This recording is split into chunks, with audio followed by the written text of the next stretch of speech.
오늘은 이런 자를 찾으시는 하나님, 따라해 봅시다. 이런 자를 찾으시는 하나님. 그렇죠? 네.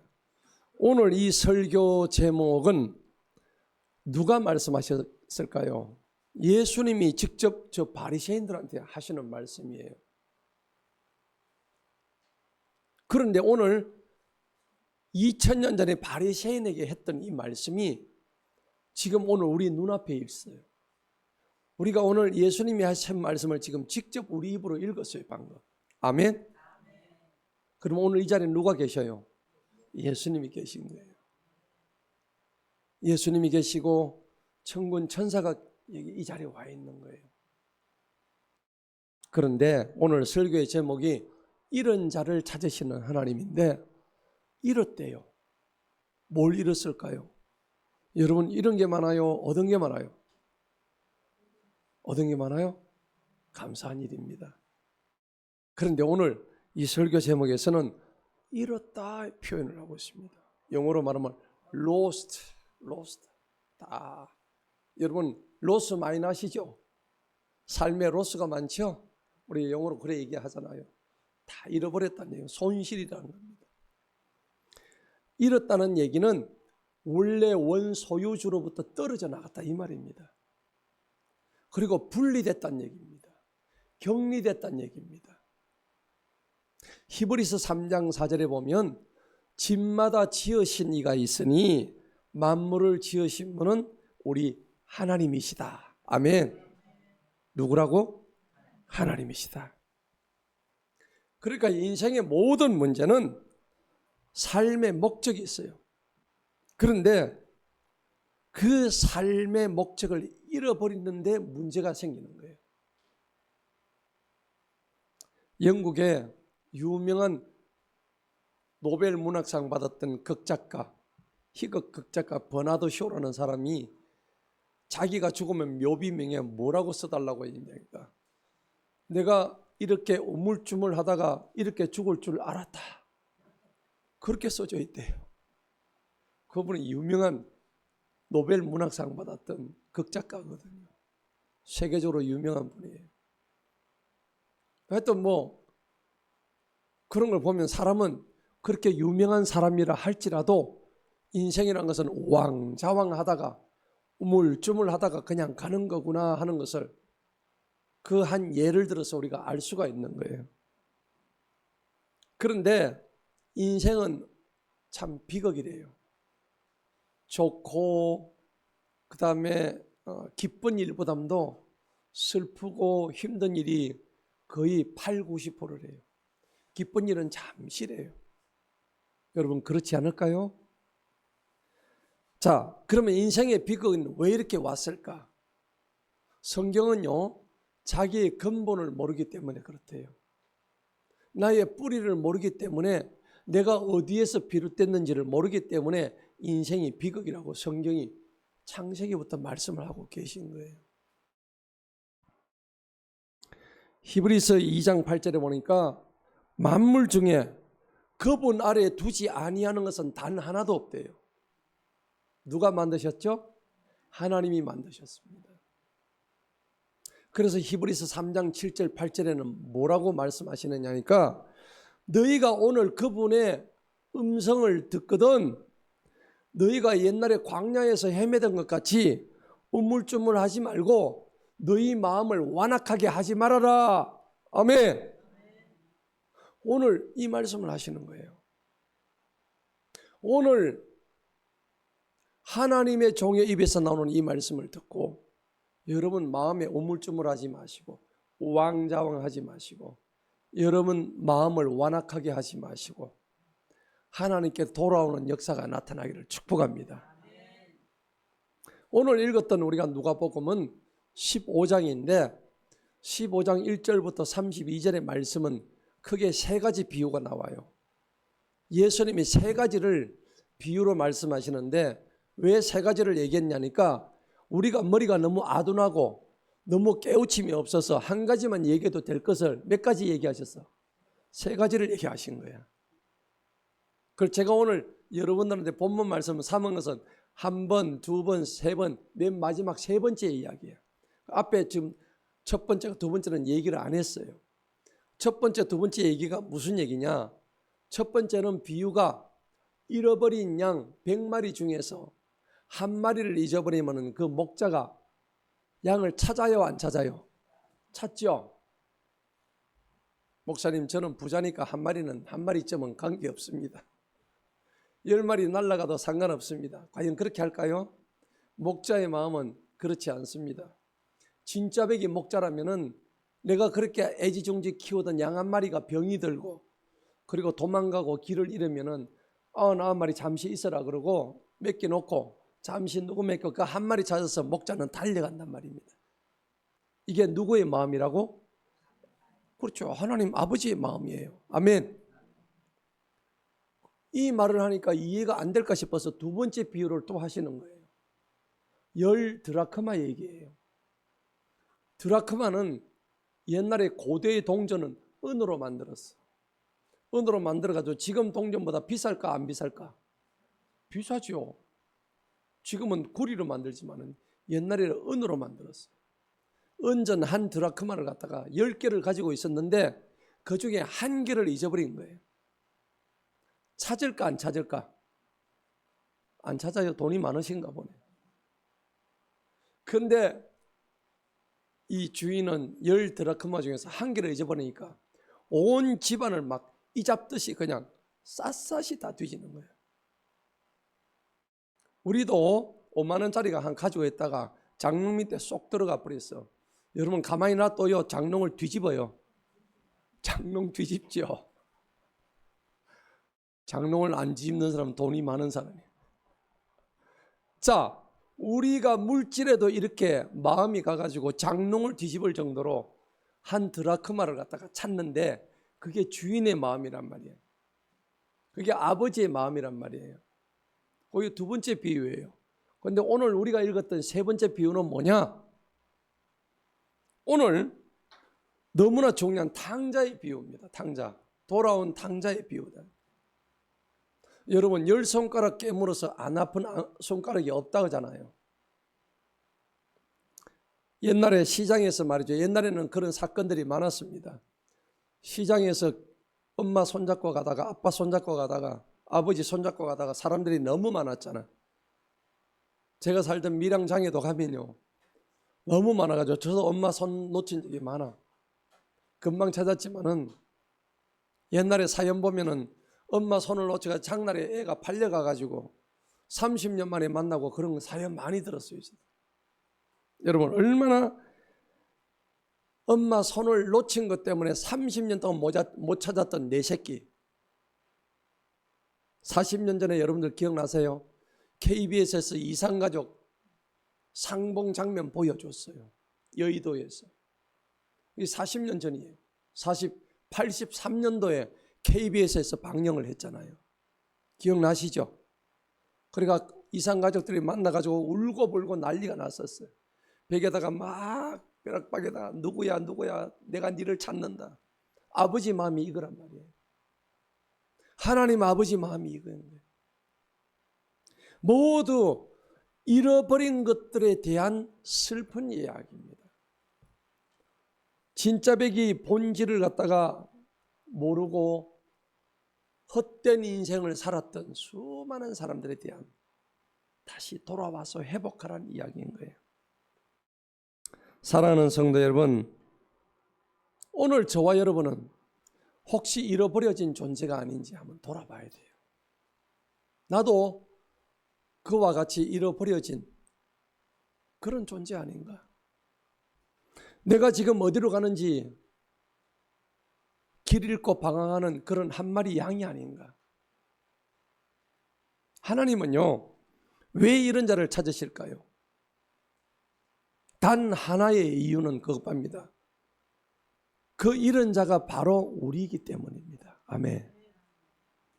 하나님은 우리가 돌아오기를 기대하시고 계십니다. 우리를 향해서 벗은발로 지금 우리를 영접하기 위해서, 환영하기 위해서 지금 우리를 기다리고 계신 분인 거예요. 오늘 본문의 집 나간 아들 이야기, 탕자의 비유의 말씀으로 오늘 우리 자신을 한번 돌아보시기 바랍니다. 예수님은 길 잃은 우리를 위해서 이 땅에 오신 분입니다. 누가복음 15장 11절 32절까지 본문은 우리가 방금 읽었습니다. 간략히 얘기하면 그렇습니다. 어떤 사람이 아들이 둘이 있었어요. 장남하고 차남이 있는데 이 차남 녀석이 제가 아버지가 지금 나이가 좀 들고 그래도 버젓이 살아있는데 아버지 빨리 아버지 유산 나 좀 주세요. 아버지가 안 죽었는데도요. 그러니까 아버지가 어떻게 해요? 그래 네가 그렇게 정 원한다면은 내가 내 유산을 미리 떼줄게. 그래서 주니까는 뭐하러 갑니까? 저 먼 나라에 가가지고 빠찡코도 하고 여자도 데리고 놀고 온갖 지 하고 싶은 거 다 하고 먼 나라 가는데 재산을 다 탕진해 버렸어요. 마침 그때 IMF가 온 거예요.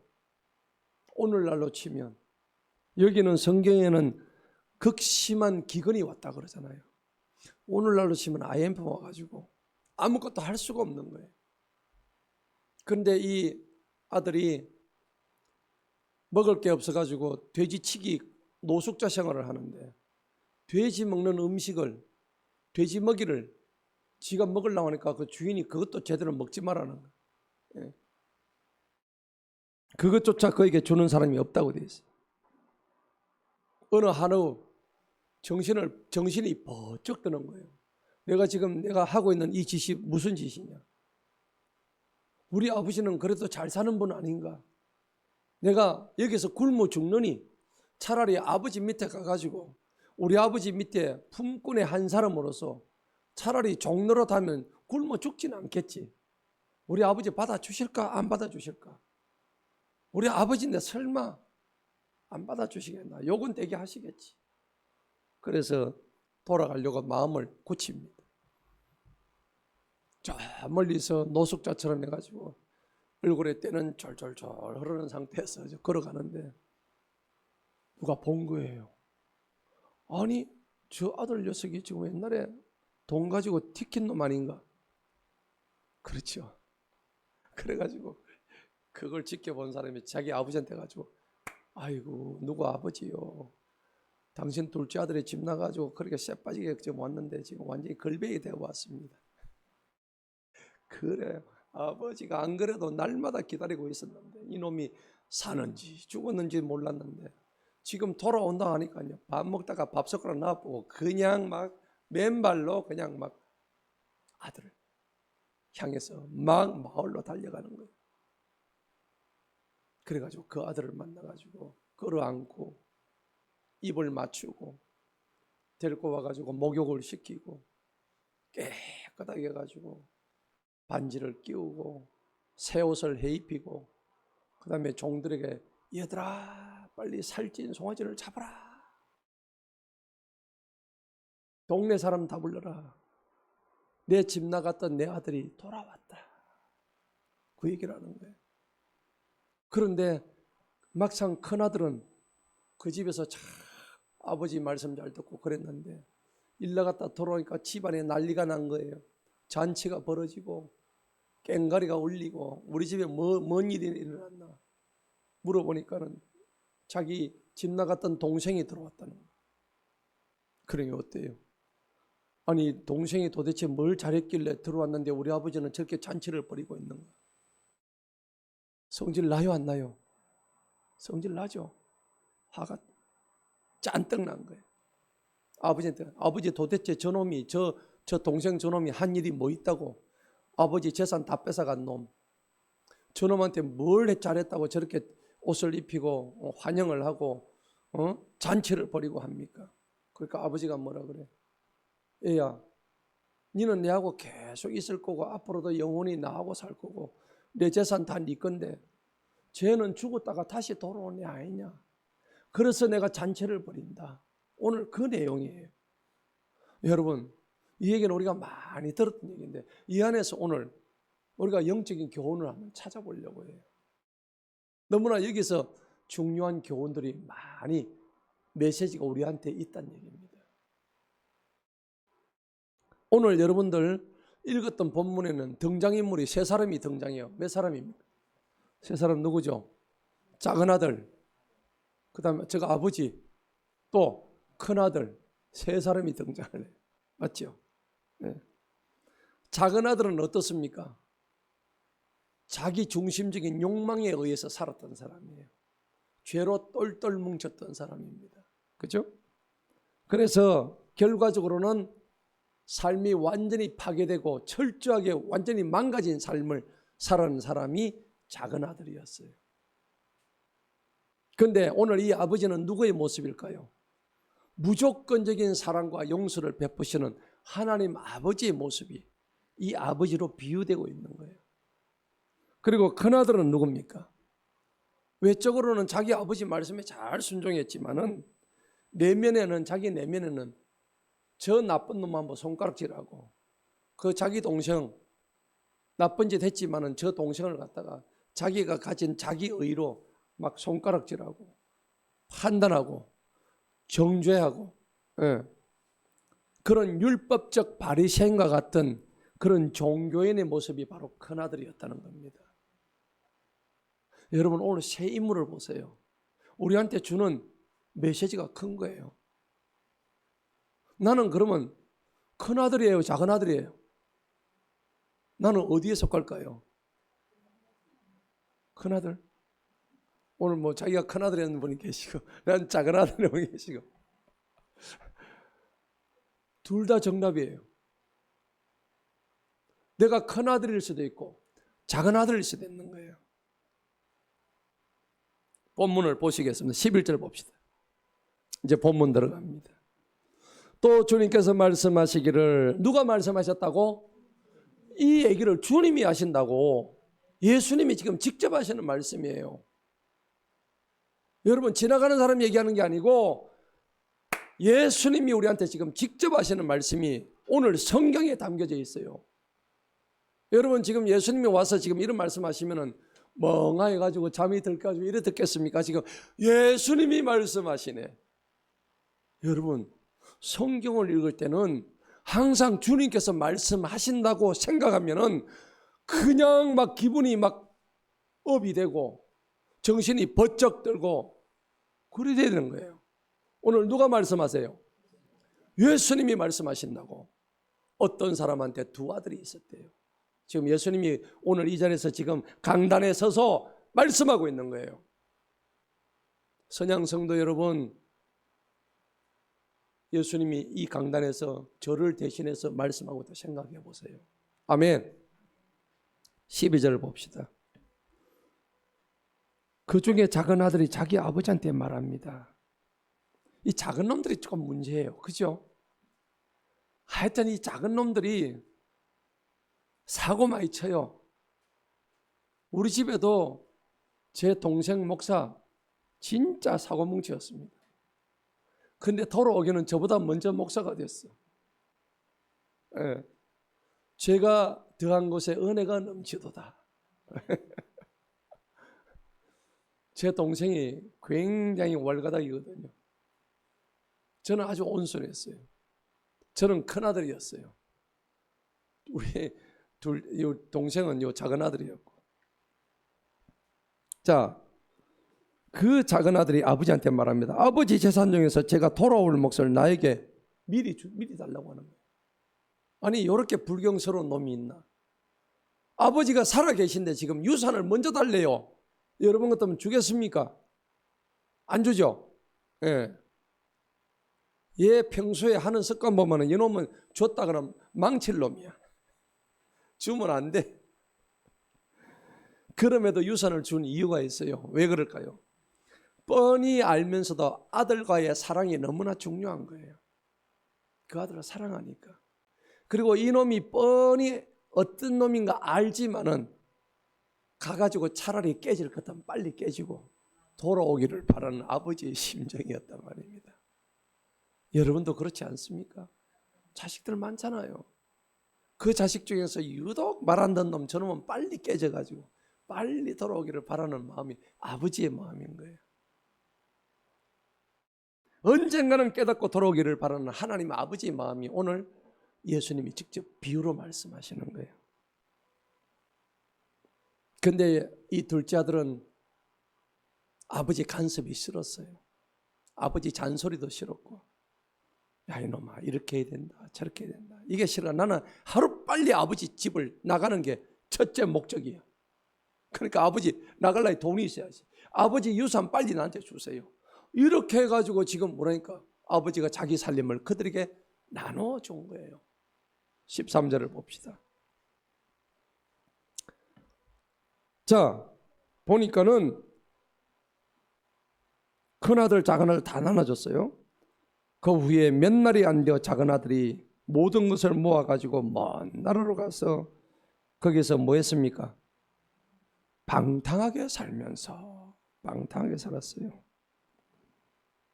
여러분 오늘 우리가 재산 중에서 자기 몫을 달라고 했던 이 아들은요, 우리가 영적으로 보자면 자기가 선택한 거예요. 사람이 짐승하고 다른 거는 뭘까요? 사람은요 자기가 선택할 수 있어요. 뭐 하려고? 내가 자유하기 때문에. 하나님이 선악과를 안 만들고 악을 안 만들면 됐지.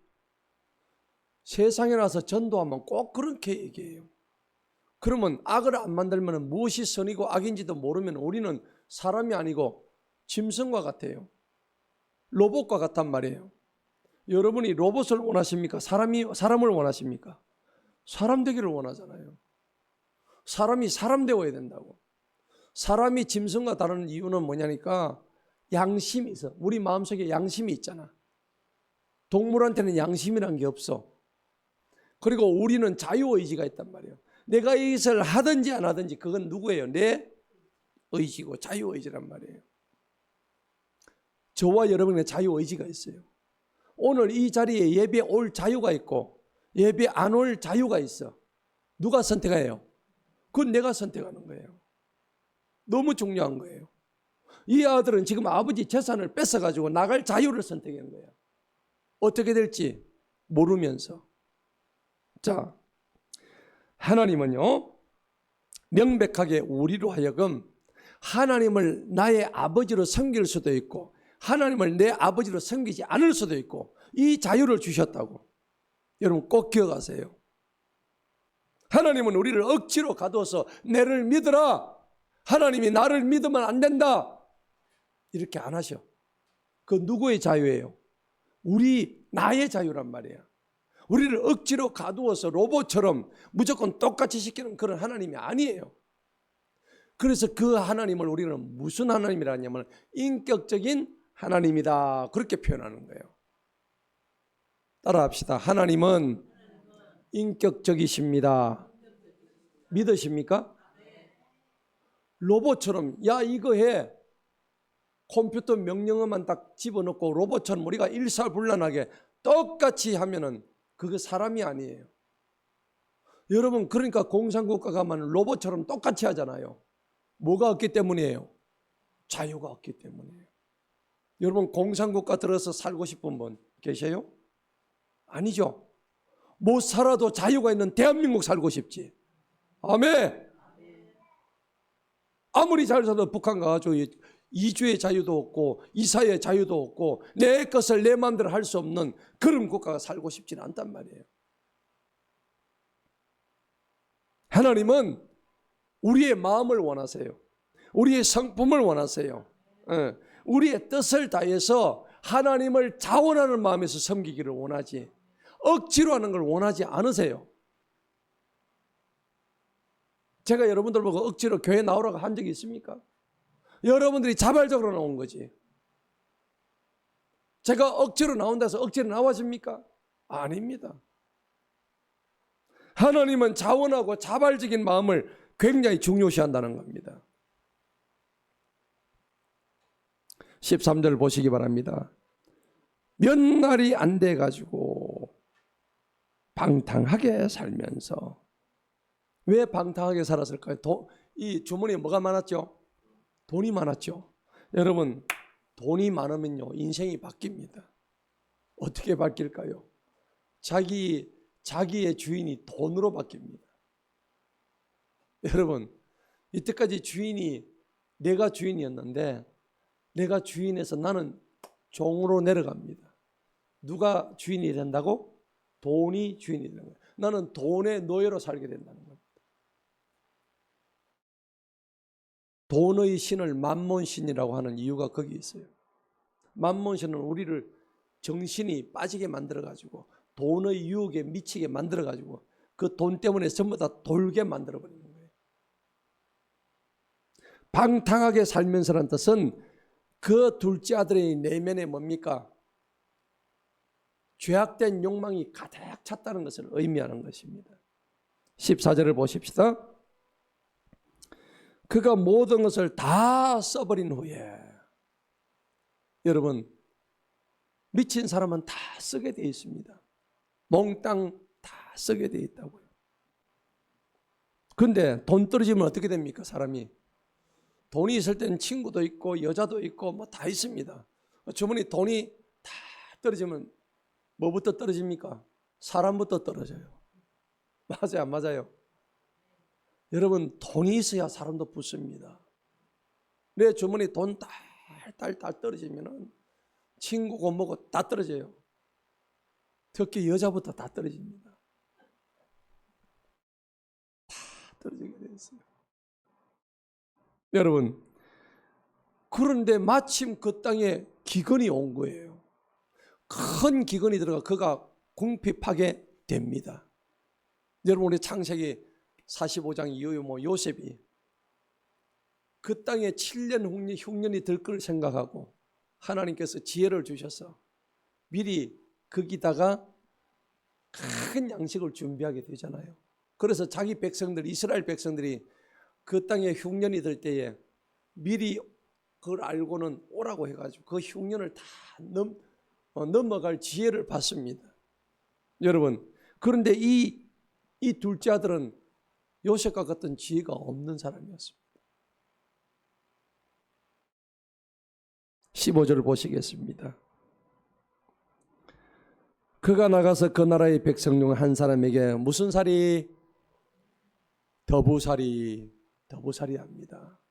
돈 없고 방탕하게 생활하면은 더부살이 합니다. 그런데 그 사람이 그를 자기의 들판으로 보냈대요. 들판 가니까 뭐가 있었어요? 돼지가 있었는 거예요. 자, 돼지 똥 치우고 돼지 먹이 주고 네 이거 해. 그럼 저 밥을 주셔야지요. 너 밥 없어. 네 줄 밥은 없으니까 돼지 먹는 걸로 네 밥 먹어. 그래서 이 개역개정 성경에 보면 돼지의 지엄 열매라고 되어 있습니다. 보셨죠? 지엄 열매가 뭐냐니까 돼지만 먹는 그 열매도 아니고 껍질입니다. 그걸 먹는 거예요. 사람이 먹으면 어떻게 돼요? 사람 못 먹어. 그거 먹으면 피똥 싸는 거예요. 그걸 먹으라고 하는 거예요. 그런데 그것조차도 있어요, 없어요? 16절 보십시다. 한번 읽어봅니다. 시작. 그가 돼지들이 먹는 곡식 껍질들로 그의 배를 채우고자 하였으나 그에게 주는 사람이 아무도 없더라. 그것조차도 없는 거예요. 지금 영도다리 밑에서 노숙자, 어이 오씨, 어이 김씨, 어이 박씨, 지금 이러고 앉았는 거야. 옛날에는 똥거리며 살다가 지금 이런 형편이 된 거예요. 아무도 그 사람한테 주는 게 없다는 거예요. 얼마나 슬픈 일입니까? 그런데 17절 반전이 일어나요. 자, 17절 한번 봅시다. 그때 그가 정신을 차리고, 할렐루야. 여러분, 정신을 차려야 돼요. 정신 안 차리면 죽습니다.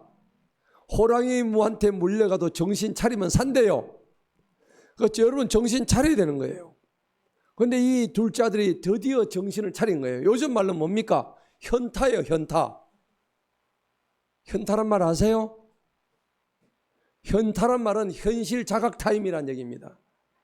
내가 지금 처해진 현실을 지금 정확하게 인식하는 시간이란 얘기입니다. 여러분 현타를 하시기 바랍니다.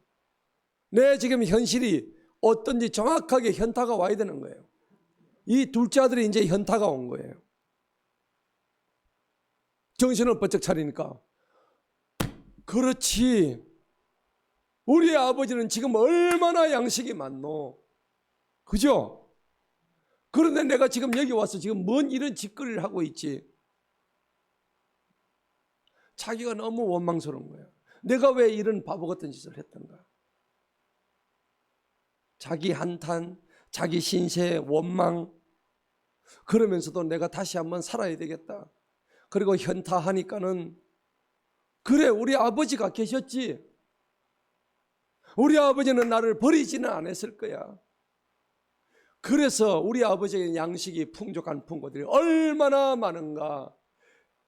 그런데 나는 지금 굶어 죽고 있구나.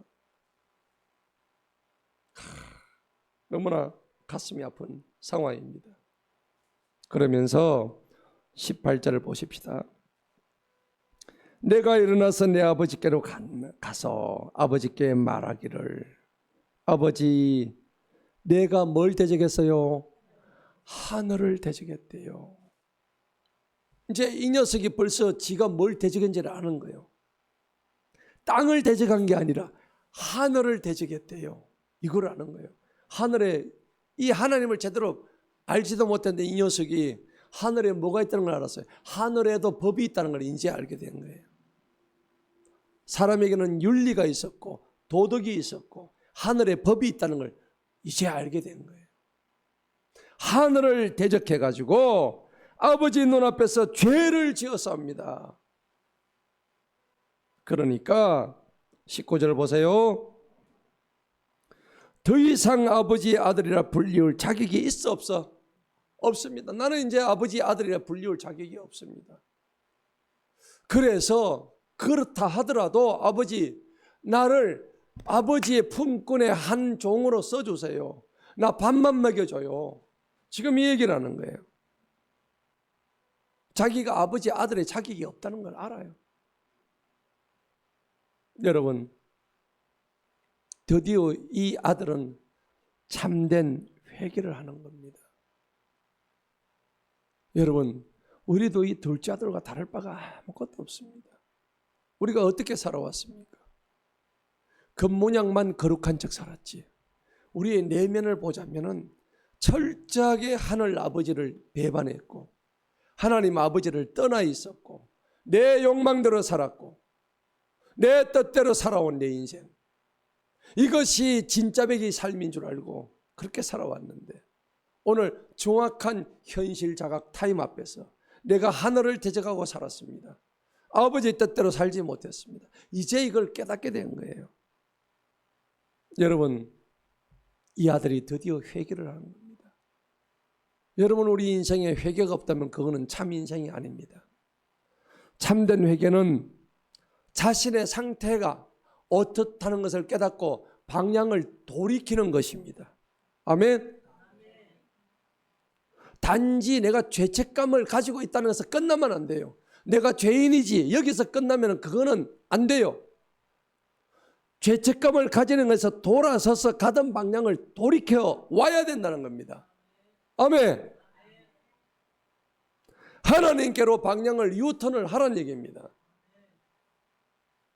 하나님은 우리의 잘못이나 실패보다 훨씬 더 크신 분입니다. 여러분의 잘못, 여러분이 그동안에 진짜 하나님 앞에 세상사는 볼 때도 이거 정말 잘못한 인생이다 라고 하더라도 하나님 앞에 가면 그거는 잘못도 아니란 얘기입니다.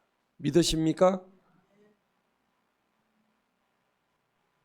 그래서 찬송가 527장에는 어서 돌아오, 어서 돌아오, 그 찬양이 있잖아요. 드디어 이 아들이 20절 봅시다. 나 이대로 죽을 바에는 이제 아버지께로 간다.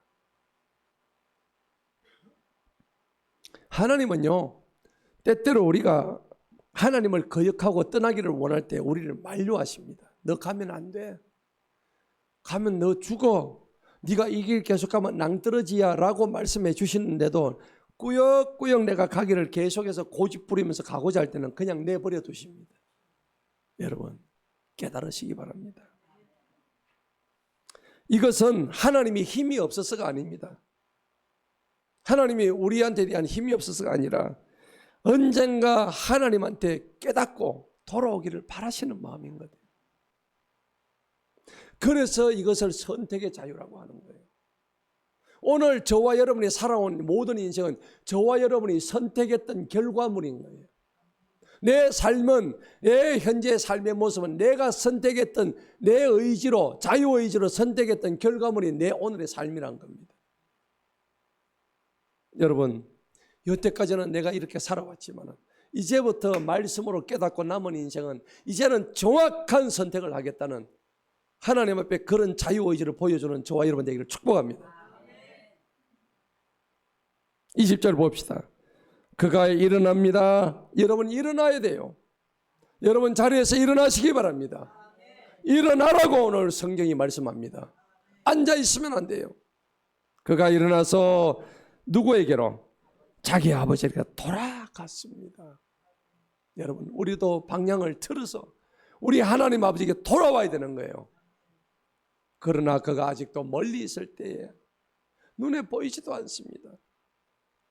그의 아버지가 그를 보고 이 아버지는 어떻게 하든지 이 작은 아들이 돌아오기를 눈이 빠지라 밤마다 낮마다 기다리고 있었는데 저 멀리서 그냥 거렁뱅이처럼 달려오는 이 작은 아들의 모습을 보니까 걷는 모습만 봐도 저거는 내 아들이야. 오늘 주님은 그런 마음이십니다. 그리고 어떻게 여겼습니까? 불쌍히 여긴 거예요. 여러분 우리는 다 불쌍한 존재예요. 우리 아들, 딸들 다 불쌍한 존재입니다. 우리가 어릴 때 뭘 잘했습니까? 진 자리, 마른 자리 갈아 넣으시는 부모님의 불쌍히 여김이 없었더라면 우리가 이렇게 성장할 수 있었겠습니까? 오늘 아버지께서 그가 불쌍히 여겨서 가만히 앉아서 맞았어요? 달려가 맞았어요? 달려갔습니다. 하나님은 우리를 향해서 지금도 달려오시는 분이십니다. 아멘. 그리고 그의 목을 껴안고 입을 맞추었습니다. 몸에는 냄새가 나고 떼자국이 졸졸졸 흐르는데도 그런 거 상관하지 않고 그의 작은 아들의 그 더러운 모습을 껴안고 입을 맞추고 여러분 우리의 떼자국은 뭘까요? 우리의 떼자국은 전부 죄의 떼자국입니다. 죄로 물들어 있어요. 거짓말한 죄, 사기친 죄, 남 욕한 죄, 음란했던 죄, 온갖 죄들로 점철되어 있는 이 죄의 모습, 내 몸뚱아리, 이걸 하나님이 오늘 이 아들 안아준 것처럼 오늘 이 시간 안아주실 줄로 믿습니다. 드디어 20절에서 아직 멀리 있을 때 그의 아버지가 그를 보고 불쌍히 여겨도 내가 그의 목을 껴안고 입을 맞췄더라. 21절 봅니다. 그리고 그 아들이 아버지한테 말합니다. 아버지 내가 하늘을 대적하여 아버지로서 죄를 지었사오니. 여러분 토설하시기 바랍니다. 아들이 죄를 뭐 했습니까? 자백했죠. 죄를 고백하시기 바랍니다. 하나님께로 돌아온 사람은 죄를 어떻게 하라고? 고백하시기 바랍니다. 따라합시다. 죄를 고백합시다. 죄를 고백하는 사람만이 하나님께 돌아올 수 있습니다. 그런데 오늘 이 아들은 나와서 하나님의 죄를 지었사오니 더 이상 아버지 아들이라 불릴 자격이 없나이다. 나는 이제 아버지 아들 아닙니다. 얘가 제대로 똑바로 알고 있죠. 아직도 내가 아버지 아들입니다만 이놈은 나쁜 놈인데 그나마 정신을 차리고 왔길래 나는 아버지 아들이 아닙니다. 제대로 얘기하고 있어요. 이 정도 되면 아버지가 쫓아내도 상관이 없겠죠. 네가 그동안에 네 몫을 다 받았고 네 마음대로 살아니까 네 뜻대로 살아라. 나는 네 아들 안 둘 거다 라고 얘기해도 아무런 상관이 없는 상황인데 아버지는 그런 그를 끌어안고 입을 맞추고 22절 봅니다. 그 아버지가 자기 종들에게 말하기를 가장 좋은 옷을 가져다가 뭘 잘했기래? 아들에게 입히고 그의 손에 반지를 끼우고 그의 발에 신을 신기라. 해줄 수 있는 거 제일 좋은 걸 다 해주는 거예요. 뭘 잘했다고? 23절을 보니까 그리고 살찐 송아지를 끌어내어 잡아라. 우리가 먹고 즐기자. 뭐 잘난 아들 금이 환영했다고 장원급제해서 돌아온 것도 아닌데 온갖 노숙자 생활하다가 돌아온 이 찌질이 아들한테 지금 잔치 벌이자고 하고 있으니 동네 사람들이 참 저 아버지 성질 좋네 그랬을 거 아니에요. 24절에 뭐라고 그랬습니까? 다 같이 한번 읽어봅니다. 시작. 이는 내 아들이 죽었다가 다시 살아났으며 그를 잃어버렸다가 찾았기 때문이라 하니 그들이 즐거워하기 시작하니라. 아멘.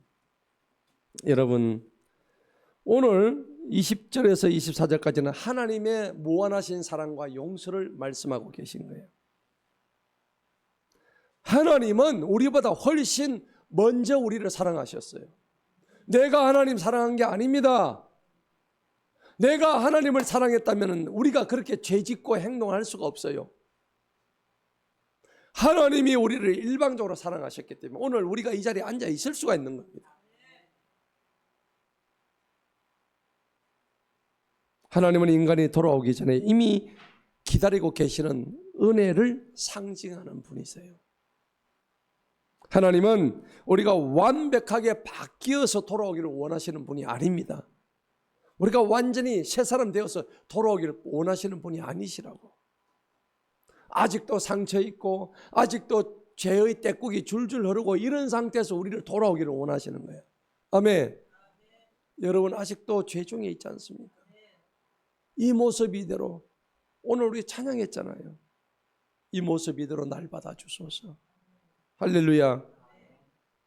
십자가 앞에서 3번씩이나 예수님을 부인했던 베드로입니다.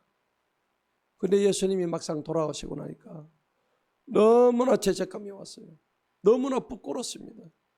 자기가 수제자라고 생각했던 사람이 저는 예수님을 나의 구주라고 생각합니다. 예수님이 그러지 마라. 오늘 밤 네가 나를 3번이나 부인할 것이다. 천만에 저는 부인 안 합니다. 그런데 예수님이 딱 십자가에 못 박혀 올라가니까 3번을 부인하고 말았어요.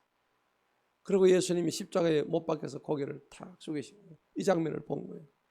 죄책감이 말로 다 알 수 없는 죄책감이 베드로 속에 있었던 거예요. 이런 내가 도대체 어떻게 예수님의 수제자라고 할 수 있는가? 부끄러워 못하겠다. 그러니까 낙심을 내가 자기 고향으로 갈릴리 바다로 다시 돌아간 거예요. 거기 가가지고 뭐 했습니까? 어부를 다시 하기 시작한 거예요. 나는 예수님 제자할 자격이 없는 놈이야. 오늘 이 탕자의 마음하고 똑같은 거예요. 오늘 이 탕자나 베드로나 다를 바가 없는 거예요. 아멘. 오늘 저와 여러분이 베드로의 마음을 가지시기 바랍니다. 그런데 예수님이 십자가에 못 박히시고 사흘 만에 부활하시고 제일 먼저 찾아간 자리가 베드로에게 찾아갔습니다.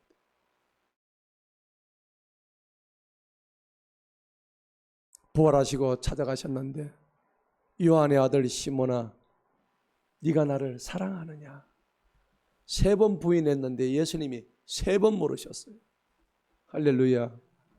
왜 3번 물으신지 아시겠죠?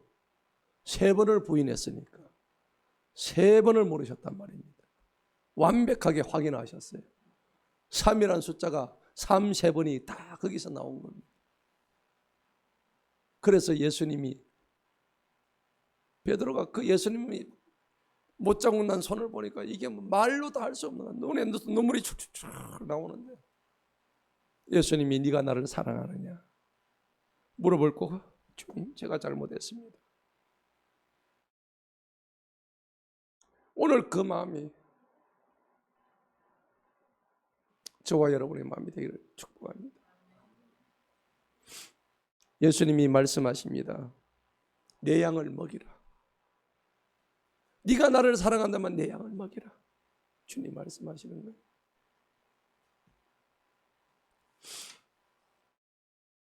그런데 오늘 이 큰아들은 어떻게 됐을까요? 25절 봅시다. 이제 큰아들이 들판에서 일을 하다가 돌아왔어요. 그가 집 가까이 왔을 때 노래와 춤추는 소리를 듣고 그가 그 종들 중에 하나를 불렀어요. 이것이 무슨 일인가? 우리 집에 지금 저렇게 잔치할 일이 아무것도 없는데 이게 갑자기 무슨 일이야? 물었죠. 종이 그에게 말합니다. 당신의 동생이 돌아왔는데 당신의 아버지께서 그를 무사히 건강하게 맞아들이게 되어 살찐 송아지를 잡았나이다 하니까 28절 한번 읽어봅시다. 시작. 큰아들이 뭐가 나요? 화가 나서 들어가기도 싫어하므로 그의 아버지가 나와서 그에게 권고합니다. 화 날만해요? 안 날만해요? 납니다. 아버지, 나는 아버지 믿어서 쇠빠지 고생해가지고 이때까지 아버지 유산 받고 다 그렇게 해왔는데 저놈의 새끼는 가가지고 지대 빠진 짓 하고 기생하고 온갖 나쁜 짓 다 하고 돌아다니고 카지노 가지고 술 마시고 이거 노름이가 다 꼴고 이렇게 살았는데, 여러분 이 아들의 심정도 이해를 해요. 그래서 29절에 봅시다. 그가 자기 아버지에게 대답하여마나 보소서 내가 여러 해를 아버지를 섬기고 어느 때든지 아버지의 명령을 어긴 적이 없습니다. 완전히 완벽한 율법주의 바리새인과 똑같은 거예요. 나는 지금 하나님 말씀을 조금도 어긴 적이 없습니다. 그런데 왜 내가 구원받을 수 없습니까? 여러분, 구원은 내 노력으로 내 공로로 되는 것이 아닙니다. 내가 율법 잘 지켰다고 되는 것이 아닙니다. 여러분, 우리가 선한 사마리아인의 비유를 보면은 율법주의 바리새인들은 강도 맞는 자를 갖다가 보고도 그냥 지나가 버렸습니다. 그런데 저 이웃 나라의 개라고 여겨졌던 선한 사마리아인은 그 유대인을 들고 메고 여관 가가지고 다 상처 치료해주고 고쳐주고, 내가 돌아올 때까지 돈이 부족하면 내가 돈을 줄 테니 이 사람한테 극진히 대해주라 라고 한 거예요. 여러분, 구원은요 내 공로로 되는 것이 아닙니다. 그런데 오늘 이 큰아들은 자기의 공로를 얘기하는 거예요. 29절을 보니까 내가 여러 해를 아버지 섬기고 어느 때든지 아버지 명령을 어긴 적이 없었으나 나에게는 내 친구들 함께 즐기러 염소 새끼 한 마리도 안 줬는데 아버지 이럴 수가 있습니까? 30절 보시기 바랍니다. 그러나 아버지의 살림을 장녀들과 함께 삼켜버린 저 아들, 저 내 동생이 돌아오며 곧바로 아버지는 그 아들을 위해서 살찐 송아지를 잡아주셨나이다 하니 아버지가 큰아들에게 말하기를 아들아 너는 영원히 나와 함께 있고 내가 가진 모든 것이 다 네 것이지만, 마지막 32절 읽어봅니다. 시작. 너의 이 동생은 죽었다가 다시 살아났으며 잃었다가 찾았기 때문에 우리가 즐거워하고 기뻐하는 것이 마땅하니라 하였느니라 하시니라. 아멘. 여러분, 오늘 이 마지막 절에서 큰아들은 자기가 모든 것을 다 했다고 주장하지만 사실은 자기 의로 교만해진 것입니다. 큰아들은 돌아온 탕자인 동생을 환영하는 자기 아버지를 도저히 이해가 안 되는 거예요. 어떻게 아버지가 저렇게 할 수가 있습니까? 나는 아버지한테 이렇게 충성했는데. 그런데 성경은 절대 그런 말씀 하지 않습니다. 로마서의 3장에 보면 해 아래 의인은 없나니 단 한 사람도 없도다. 이 큰아들도 사실은 탕자에 불과합니다. 자기 눈에 내가 의인이라고 생각하고 있는 이 큰아들도 하나님의 법으로 보면 해 아래 의인은 없나니 단 한 사람도 없다. 할렐루야. 그런데 그것을 잊어버리고 자기가 마치 의인이 있냐, 예수님의 십자가 구원의 공로를 완전히 무시하고 율법으로 내가 잘했으니까 내가 구원받고 저놈은 영원히 죽일 놈입니다, 손가락질하는 이러한 율법주의적인 바리새인적인 그 구원의 가치를 가지고 지금 들이대고 있는데, 하나님께서 이 비유를 하시면서 얘가 잘못되었다, 큰아들이 더 나쁘다 분명히 말씀하시는 거예요. 여러분, 진정한 복음은 공로, 내공로 중심의 신앙이 아닙니다. 이는 복음이 아닌 율법적인 태도예요. 겉으로는 순종하는 것 같지만 내면은 무조건적인 하나님의 은혜입니다. 아멘. 그 은혜가 너무 크기 때문에 이 큰아들은 그게 불만인 거예요. 아무것도 한 게 없는 저 아들한테 왜 하나님 베풀어 주시느냐고. 만약에 이렇게 됐다면 예수님이 이 땅에 오셨겠습니까? 잘한 사람만 하지요. 교회 헌금 많이 한 사람 하지요. 교회 봉사 많이 한 사람 구원해 주지. 그런데 예수님 한편 왼편 강도는 아무것도 한 것 없고 남 죽이고 강도짓하고 그랬는데, 네가 오늘 예수님, 내가 오늘 죽으면은 당신과 함께 있게 해주세요. 그러니까 예수님이 네가 오늘 나와 함께 낙원에 있으리라. 한 거 아무것도 없는 거예요. 예수님 옆에 왼편 강도는 아무것도 한 것이 없어. 그런데 오늘 이 작은 아들과 같이 돌아왔다는 겁니다. 아멘. 여러분, 오늘 마지막 32절은 죽었다가 다시 살아난 것입니다. 하나님 안에서 참된 회복과 새 삶이 얼마나 소중한가. 여러분, 하나님의 은혜는요, 내가 뭘 잘해서 공로가 아닙니다. 하나님은 지금도 우리를 초대하고 계세요. 구원의 초대를 하고 계십니다. 은혜의 자리로 우리를 초대하고 계십니다. 하나님은 심판자이기 전에 우리를 영원히 살리시는 사랑자이시고 은혜자이십니다. 우리가 신앙에 실패하면 할수록 하나님 우리를 더욱더 아끼시고, 우리가 실패하고 넘어질수록 하나님은 지금도 우리에게 돌아오라, 돌아와라, 아가야 돌아와라, 내가 너를 환영한다. 여러분, 그런 주님의 말씀에 위로를 가지시기 바랍니다. 여러분, 저와 여러분은 충분히 자격이 있는 거예요. 얼마나 자격이 있는지 몰라요. 하나님은 여전히 지금 우리를 기다리고 계십니다. 나는 지금 어디에 있을까요? 겉으로는 괜찮아 보여도 내 마음은 하나님을 떠난 작은 아들일 수도 있습니다. 여러분, 유명한 데이빗 윌커슨 목사님이 계셔요. 이 목사님이 젊을 때에 뉴욕의 거리에서 전도를 했어요. 그런데 그때 전도할 때에 뉴욕에 제일 악랄한 갱단 두목이 있었어요. 그 사람 이름은 니키 크루즈라는 사람이었어요. 푸에르토리코 출신인데 이민자가 들어와가지고 할 일은 없고 뉴욕 뒷거리에서 그냥 온갖 나쁜 짓 하고 마약하고 폭력 쓰고 살인하고. 근데 그 니키 크루즈 앞에 가지고 복음을 전했어요. 당신은 지금 예수님을 모르지만 당신을 지금 찾고 계신다고. 예수님은 너를 지금 사랑하고 있다고. 그 니키 크루즈한테 얘기를 했더니 니키 크루즈가 비웃었습니다. 그런데 집에 돌아가가지고 그 말이, 예수님이 너를 사랑한다는 그 말씀을 떠나지를 않았어요. 계속적으로 남아있었어요. 그래서 그 니키 크루즈가 나중에 예수님을 믿게 된 거예요. 지금은 전 세계로 돌아다니는 유명한 부흥 목사님이십니다. 여러분, 오늘 돌아온 탕자 같은 니키 크루즈가 오늘 이와 같이 됐듯이 우리 모두도 하나님 앞에 돌아오시기를 축복합니다. 구원의 문은 누구에게나 지금 다 열려져 있습니다. 아무리 큰 죄악도 하나님 사랑 앞에 죄도 아니에요. 여러분, 죄는 죄도 아니에요. 하나님이 지우기를 싹 지우십니다. 할렐루야. 가장 거치고 가장 못됐고 가장 멀리 도망간 사람도 하나님 손바닥 안에 있는 줄 믿으시기 바랍니다. 우리가 회개하면 하나님 무조건 받아들이십니다. 아들로 인정해 주시고 하나님 우리를 회복시켜 주십니다. 하나님이 없는 것이 아니라 우리가 하나님부터 내가 독립하겠다고 이 작은 아들처럼 하는 그 자체가 죄라는 겁니다. 그것은 바로 죄와 사망의 삭시입니다.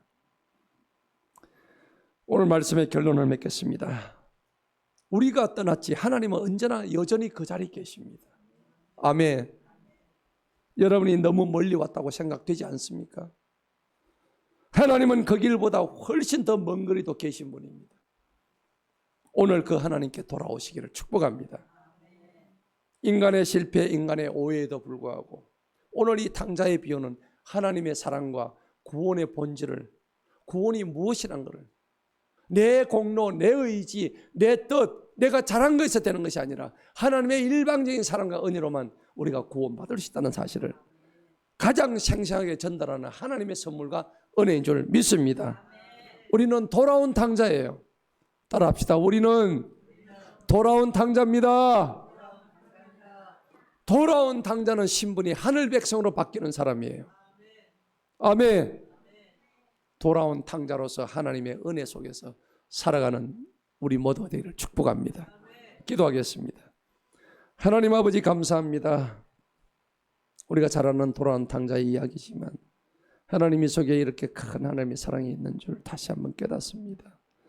아버지 하나님 우리를 불쌍히 여겨 주옵시고 하나님 우리의 죄악이 아무리 클지라도 우리의 죄악이 아무리 주홍빛 같을지라도 주님의 십자가의 은혜와 사랑 앞에서는 아무것도 아니라는 것을 다시 한번 깨닫고 아버지 우리의 삶을 전적으로 주님 앞에 드려서 승리하는 우리가 되게 하여 주옵소서.